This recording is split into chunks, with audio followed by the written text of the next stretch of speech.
arquitectura y diseño.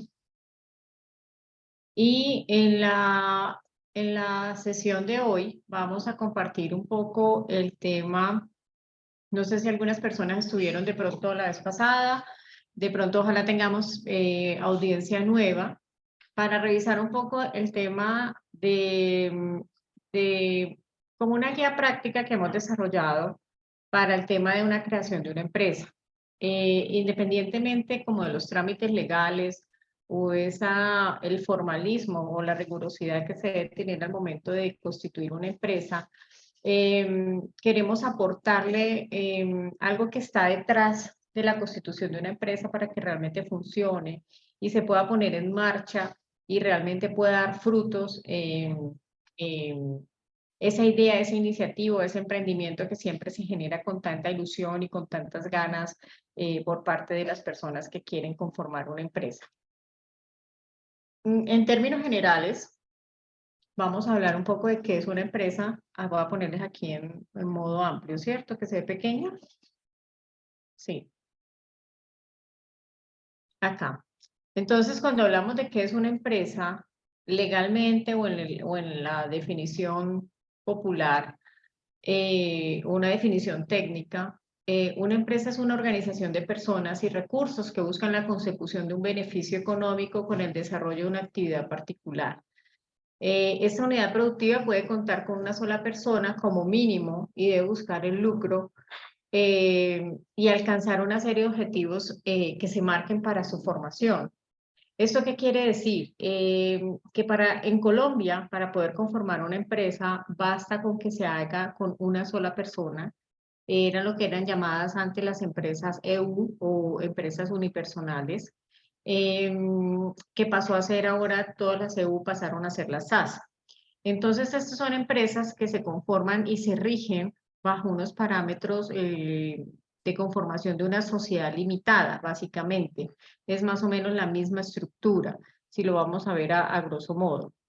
Cuando hablamos de los tipos de empresa que existen, tenemos las sociedades limitadas, las unipersonales, que son las llamadas SAS, sociedades por acciones simples, las sociedades anónimas, las colectivas, las comanditas simples, las comanditas por acciones y empresas asociativas de trabajo. Cuando hablamos del tamaño, de cómo se clasifican, tenemos que hay empresas grandes, hay empresas medianas, pequeñas y microempresas. Esto lo constituye básicamente el número de empleados y de ingresos también que tienen las empresas. Entonces, por lo general, una microempresa son 2, 3 empleados, la pequeña puede ir hasta 10 empleados, una mediana más o menos va hasta 50 empleados, y de ahí en adelante ya se consideran grandes empresas cuando tienen mayores de 50 empleados. Las empresas también se clasifican según su capital. Esto quiere decir, son empresas privadas, empresas públicas y empresas de economía mixta. Cuando hablamos de empresas privadas es porque todo el capital, todos los aportes que hacen los socios es de su capital propio y es de trabajo particular. Es decir, no tenemos recursos provenientes por parte del Estado.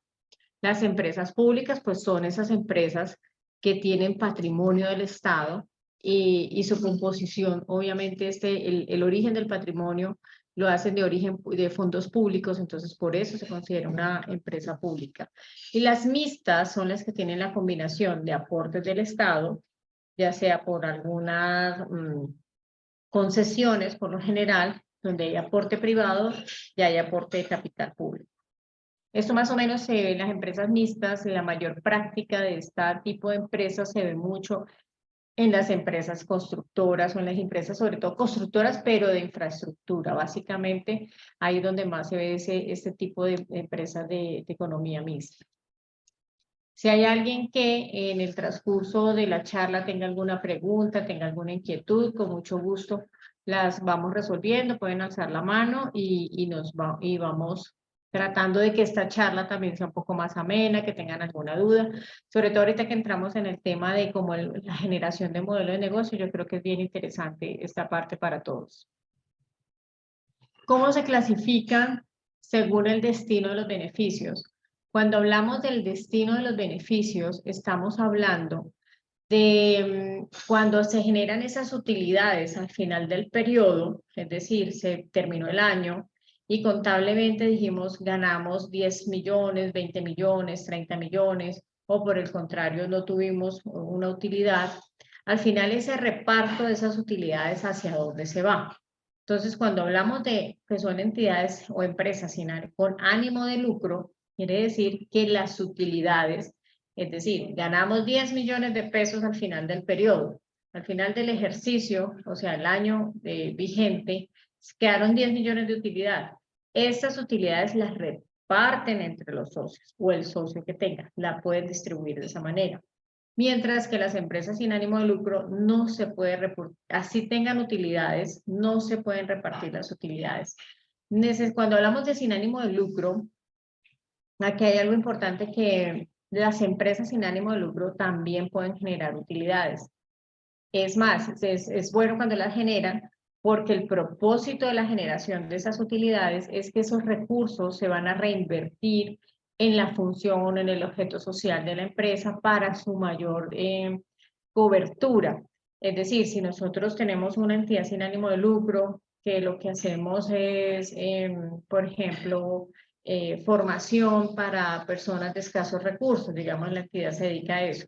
Entonces, todos los fondos que se requieren y las utilidades que se obtienen, pues esto para qué va a ser, para ampliar la cobertura, para ampliar más programas, más planes, pero jamás pueden ir, o legalmente no pueden ir a los bolsillos de los accionistas o los miembros de la junta directiva, porque recordemos que las entidades sin ánimo de lucro no tienen accionistas, tienen una junta directiva.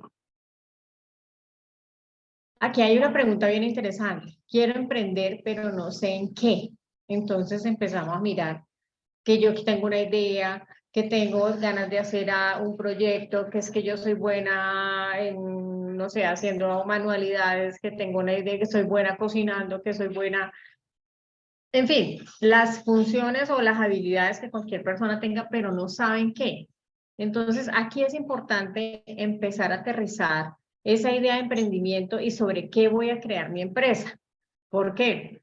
Porque si yo no tengo claro esto, ya voy a empezar a incurrir en una serie de gastos, de trámites que después voy a tener que corregir, voy a tener que cambiar, y eso genera un costo finalmente ante la Cámara de Comercio. Cualquier modificación que se vaya a hacer ya empieza a generar costos.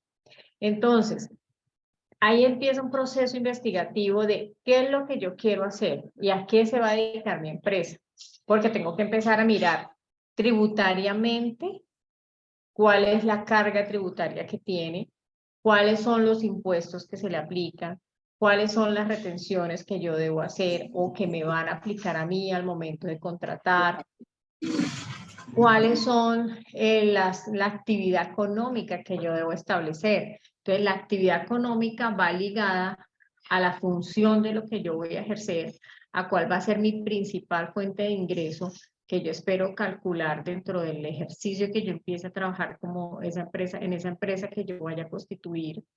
Entonces, empiezo a mirar, tengo que empezar a investigar. Ah, yo voy a dedicarme al diseño.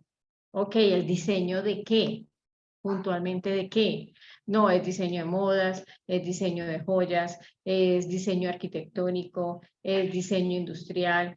Hay una gran cantidad de clasificaciones que esas son las que tenemos que empezar a revisar.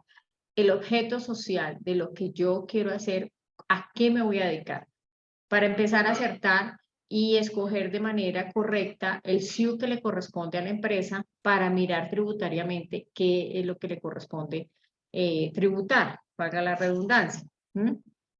Entonces, eso es supremamente importante, enfocarme en cuál es el objetivo de esa empresa que yo quiero tener. Cuando hablamos de pasos para la creación de una empresa, estamos hablando que es la creación de un modelo de negocio. Eso es lo primero que tenemos que tener. Cuando yo tengo claro un modelo de negocio, ya los siguientes pasos de cómo crearla, pues es crear los estatutos, es conformar la junta de accionistas si va a tener socios, es ya hacer el registro, que ya todo está muy automatizado, ya tú vas a la Cámara de Comercio, llevas tu acta de conformación de la sociedad, que ya puede ser por escritura pública o a través de documento privado, y ya te generan el RUT, te generan el NIT, y ya con eso tú puedes ir a abrir tu cuenta y empezar a botarte al ruedo. Pero antes de ese proceso, ¿qué es lo que estamos hablando? ¿Qué es lo que quiero yo para mi empresa o en qué me veo yo realizada o realizado para hacer un trabajo? Es aquí donde empiezo a hablar de esta generación de un modelo de negocio. Cuando hablamos de modelos de negocio, son esas herramientas empresariales que van a definir la forma en los que vamos a transformar los recursos que tenemos. Es decir, esperen, corro aquí un momentico, me está estopando. Es la herramienta empresarial que vamos a definir en qué forma vamos a convertir esos recursos en un beneficio económico. Entonces tenemos que tener claro qué vamos a ofrecer al mercado. ¿Cómo vamos a ofrecer esto al mercado? ¿A quién se lo vamos a ofrecer? ¿De qué manera se van a generar los ingresos? Esta es una información absolutamente clave que debemos tener y sobre todo también tener definido el tipo de cliente al que nosotros estamos llegando o queremos llegar. Hay una estrategia muy interesante que se habla en marketing, que cuando hablamos de describir mi cliente, es como si yo lo tipificara en una persona, es decir, es una mujer de tanta edad, que tiene estos hobbies, no sé, le gusta la aventura, le gusta el deporte extremo, le gusta leer, le gusta viajar, es una persona estudiosa, en fin, uno empieza a describir completamente el perfil de esa persona, de ese target al cual yo le voy a llegar con mi producto. ¿Para qué? Para que la estrategia de mercadeo que nosotros vamos a implementar al momento de lanzarle esta empresa, pues vaya a ser asertiva y la persona empiece a usar el servicio que nosotros estamos promocionando o el producto que nosotros tenemos para ofrecer al mercado. Entonces, eso es supremamente importante, validar bien ese modelo de negocio y cómo vamos a empezar a trabajar esa propuesta de valor que tenemos que ofrecer también a nuestros clientes. Cuando yo tengo definido ese perfil, aquí entre paréntesis de lo que estamos hablando, cuando yo tengo definido ese perfil de ese cliente, claramente yo ya puedo diseñar estrategias de marketing y ya sé cómo voy a llegar a ofrecer ese producto. Entonces esto es supremamente interesante porque a veces somos bastante, digamos, creemos que lo que tenemos le va a gustar a la gente y le va a servir y me lo van a comprar porque sí, porque yo lo saqué. Y resulta que eso no siempre pasa. Entonces, ¿y dónde fallamos? En ese estudio previo de entender el mercado y la necesidad y cuál es esa, de pronto, de entender no tanto la necesidad, es nosotros tener claro cuál es la necesidad que vamos a suplir en las personas, ¿sí? Porque cuando a veces uno hace esas encuestas de mercadeo, ¿qué necesita usted o qué siente usted que necesita? La gente, la verdad, no sabe a veces qué es lo que necesita ni qué quiere. Entonces, uno es el que le genera esa necesidad para que ellos finalmente terminen consumiendo nuestro producto. Entonces, hay otra, aquí cuando hablamos de eso es porque van cambiando un poco la forma de hacer esos negocios. Antes eran los negocios tradicionales, convencionales, rígidos, que esto es lo que tengo y a esto me acomodo y no puedo hacer nada más. Acá, digamos que las rutinas, los hábitos o las necesidades de las personas ¿Aló, eh, Jessica? siguen siendo los mismos. ¿Qué ha cambiado? Esta es una buena pregunta. ¿Qué ha cambiado, no? Ha cambiado la forma de pronto de hacer las cosas porque la necesidad de comer, por ejemplo, la seguimos teniendo. La necesidad de vestirnos la seguimos teniendo. La necesidad de educarnos la seguimos teniendo. La necesidad de trabajar también la seguimos teniendo, pero van cambiando los modelos. Y es acá donde tenemos que irnos adaptando un poco a tanto a lo que va pasando en nuestro entorno, como nuestra empresa también, cómo debe irse adaptando a las nuevas necesidades del mercado. Nosotros antes de pandemia, por ejemplo, estas charlas era impensable tenerlas virtuales. eran siempre las reuniones presenciales, pero nos vamos acomodando porque hay espacios que podemos llegar virtualmente con unos contenidos, podemos también hacer otras presenciales, entonces vamos revisando qué va necesitando nuestro público para irnos acomodando a eso y que pueda nuestro negocio ir evolucionando. Entonces, a lo que vamos es que la forma, el comer no va a cambiar esa necesidad, ¿cierto? Siempre vamos a tener que comer. El tema es que están cambiando los modelos, están cambiando las formas de llegar a los restaurantes. Los restaurantes se están reinventando. El diseño, por ejemplo, en los restaurantes es algo que están usando muchísimo para captar experiencias de las personas, los menús que desarrollan, los servicios que pueden ofrecer adicionales. Los mismos nombres los van transformando para que sean un poco más llamativos. Ahora son gastrobares, cuando realmente es el restaurante con servicio de bebidas, o sea, lo que siempre también ha habido, o sea, eso no ha cambiado. Simplemente van cambiando un poco la estética, la presentación y la forma como lo vamos haciendo para que sea un poco más llamativo. Pero el fondo sigue siendo exactamente el mismo. Aquí cuando hablamos de lo que, repito un poco lo que veníamos hablando, que las necesidades no cambian, cambian son las formas, ¿no? Entonces, cuando vamos a crear modelos de negocio, llevando esto a la estructuración de un modelo de negocio, no en buscar nuevas necesidades o inventarnos la rueda ya está inventada. El tema es cómo hago que esta rueda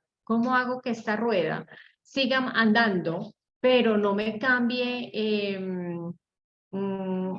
me atraiga más usuarios y me vuelva más atractivo a los clientes, ¿cierto? Entonces, fíjense que todo esto es algo que tenemos nosotros que tener ya claro cuando vamos a arrancar un negocio.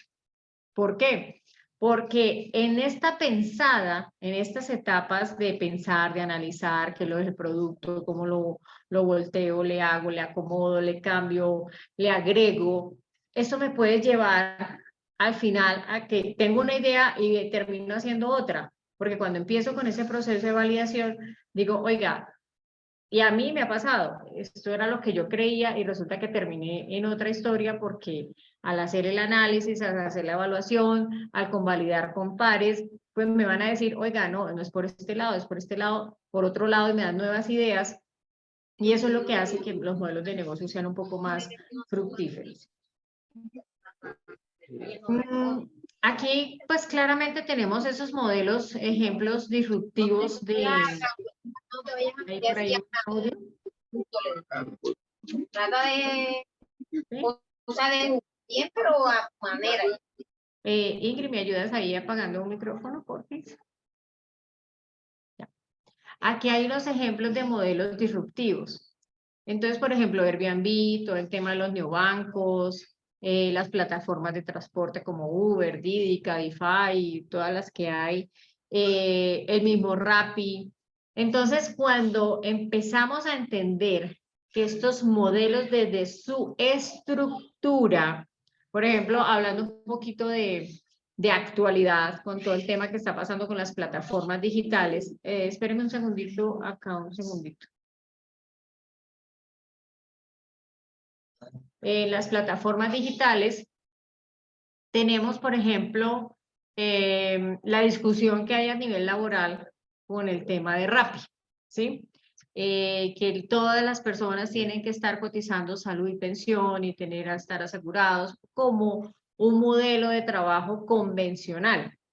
Resulta que desde la formación, es decir, desde que se constituyó la idea, desde que se creó el modelo de negocio, el modelo de Rappi era con una visión de, oiga, ¿cómo llegamos a la masa? ¿Cómo podemos generar oportunidades con una idea que la gente pueda tener flexibilidad, pueda entrar y salir de ella cuando quiera, pueda trabajar cuando lo necesite? Pero esos modelos, por ejemplo, como se establecen desde un principio, pues son modelos que son disruptivos, son modelos que rompen los esquemas tradicionales del mercado, ¿sí? De una empresa formal, que la gente va a trabajar de 8 a 12 o de 2 a 6, o es una fábrica de producción que tiene la gente que tiene unos horarios. Es un modelo totalmente diferente. Entonces, cuando queremos a esos modelos transformarlos e imponerles o encajarlos en un sistema tradicional, es muy posible que esos modelos se friccionen y se terminen dañando, se terminen retirando, por ejemplo, del mercado, porque pues sencillamente no se va a poder continuar con esto. Entonces, cuando se habla de un modelo disruptivo o cuando hablamos de esos modelos que tienen un enfoque innovador, pues claramente desde la estructura es ahí donde pensamos cómo lo vamos a financiar, cuáles son los ingresos que va a tener, cuáles son los gastos que va a tener, cómo se va a calcular toda esa malla financiera. Y ahí es importante mirar qué es lo que se le está ofreciendo al mercado, cómo se le va a ofrecer, y por eso empiezan a salir esos modelos. Entonces, aquí es importante que cojamos nuestro producto, que cojamos nuestro mercado, y con eso, de acuerdo al modelo que cada uno tiene, vamos revisando si está funcionando o no está funcionando en el mercado. Aquí algo de las que es importante dentro de las ventajas de los modelos de negocio innovadores, ¿no? Cuando hablamos de negocios innovadores, tenemos que un producto nuevo o servicio, digamos que es relativamente fácil de copiar. El tema empieza es, ¿yo qué voy a ofrecer? Porque yo puedo sacar hoy un taller, una capacitación, y eso es fácilmente que alguien a mí me lo replique, ¿sí? Pero ¿qué es lo que yo ofrezco que me hace diferente al mercado? ¿Qué es lo que hace que yo diga, oiga, la gente sí quiere estar es acá en esta empresa y consumirme a mí y no consumirle a la competencia? Cuando digamos que alguien, por ejemplo, hace instalaciones eléctricas, en teoría, es lo mismo. Debería tener calidad, debería tener buen servicio, debería tener cumplimiento, porque son las cosas básicas que cualquier usuario está esperando, ¿cierto? Pero ¿qué es lo que va a hacer diferente mi empresa de instalaciones o proveeduría de servicios eléctricos para que a mí me contraten y no prefieran a mi competencia? ¿Sí? ¿Cuál es la necesidad que yo estoy resolviendo? Entonces, no sé, yo me especializo en mercados donde el domicilio tiene, por ejemplo, tiene una atención prioritaria. No sé, hay un montón de cosas que cuando uno ya empieza a desglosar un modelo de negocio, empiezan a salir esas ideas de a mí qué me está haciendo diferente de lo que me está haciendo, de lo que está dando la competencia. Un sistema, por ejemplo, cuando estructuramos un modelo de negocio, es un sistema completo. Entonces, cuando tenemos este sistema completo, es mucho más difícil de replicar. Entonces, quiere decir que otra persona me lo vaya a copiar. Me puede copiar la idea, me puede copiar el producto, me puede copiar alguna estrategia de marketing, pero no me va a poder copiar todo el modelo y no va a saber en esencia qué es lo que mi negocio brinda, que hace que sea un éxito total. ¿Sí? Entonces, eso es supremamente importante de tener claro. Cuando tenemos un sistema innovador, esto es una poderosa ventaja competitiva que muy pocas empresas utilizan. Entonces, innovar en el sistema de negocio siempre va a aportar mejores resultados. Entonces, esto hace que nuestro negocio sea mucho más competitivo y mucho más eficaz al momento de salir al mercado. Siempre cuando hay estos modelos nos van llevando a tener que estar innovando, a tener que estarnos actualizando, vamos haciendo retroalimentación permanente, que esto es importante para ver que el momento en que se creó la empresa pues pueda tener obviamente una vigencia en el tiempo. No sé si hasta aquí hay alguna pregunta o vamos claros.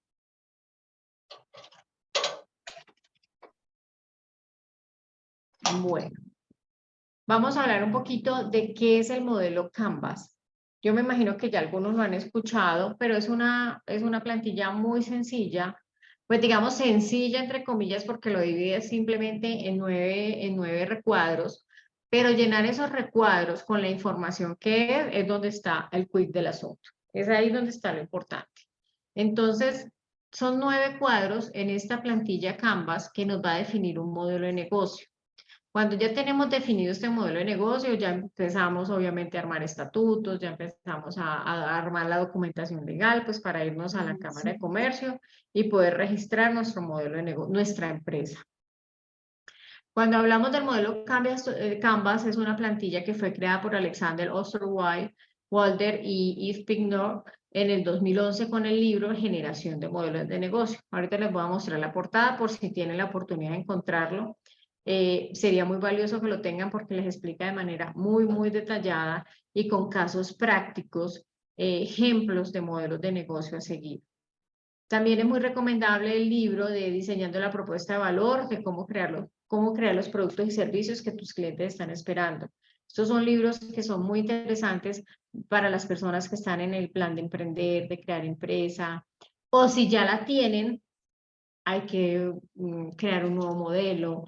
Si sienten la necesidad que innovar en el servicio, pues para captar un poco más de mercado, para poder mejorar y optimizar la facturación. Entonces, estos libros son bien recomendados para los temas de emprendimiento. Hay una cosa importante, que usted crea una empresa, pero al crear una empresa usted tiene una responsabilidad, adquiere una responsabilidad inmediatamente, es de mantenerse actualizado, de mantenerse informado, de estrategias contables, de temas contables, de estrategias de marketing, de gerencia, de manejo de personal. O sea, uno se tiene que volver un sabio en muchas cosas para poder ayudar a coordinar y surgir una empresa adelante, porque no es fácil manejar el personal, la parte de regulación laboral, qué tipo de contratación voy a necesitar.